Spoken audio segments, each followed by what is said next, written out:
7 अक्टूबर की सुबह जब हमास ने इजराइल पर 20 मिनट में 5000 रॉकेट बरसाए, इस खबर के बाद पूरी दुनिया में हड़कंप मच गया।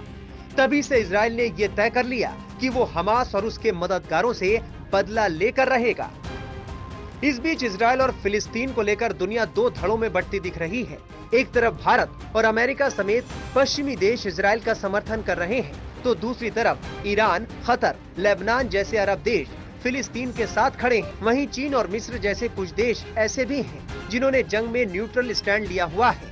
जबकि हैरानी की बात है कि यूएई फिलिस्तीन के साथ न खड़ा होकर इजराइल का समर्थन कर रहा है। सबसे अहम है भारत का इजराइल के साथ खुलकर खड़ा होना। इससे पहले भारत इजराइल फिलिस्तीन मुद्दे पर तटस्थता की नीति अपनाता था। मोदी ने इजराइल का दौरा कर और फिलिस्तीन न जाकर ये साफ कर दिया कि भारत अपनी विदेश नीति में बदलाव कर रहा है।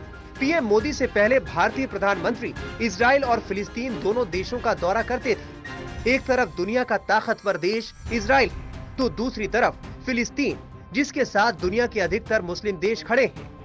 भारत के इन मुस्लिम देशों से भी बेहद अच्छे रिश्ते रहे हैं, बात चाहे ईरान, कतर या फिर सऊदी अरब की हो।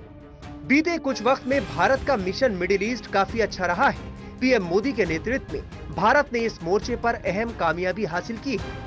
लेकिन इजराइल हमास युद्ध के बाद हालात बदलते नजर आ रहे हैं। भारत के लिए हालात डिप्लोमेटिक रूप से बेहद कठिन हो गए हैं। बता दें कि हाल के दिनों में भारत मुस्लिम देशों के बीच अपना खत बड़ा बनाने की कोशिश में जुटा हुआ था।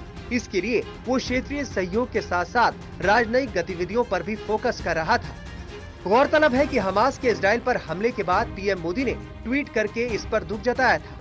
हालांकि विदेश मंत्रालय ने अभी तक इस पर कोई प्रतिक्रिया नहीं दी है। विदेश मंत्री और विदेश मंत्रालय के आधिकारिक हैंडल से केवल पीएम मोदी के ट्वीट को रिट्वीट किया गया है।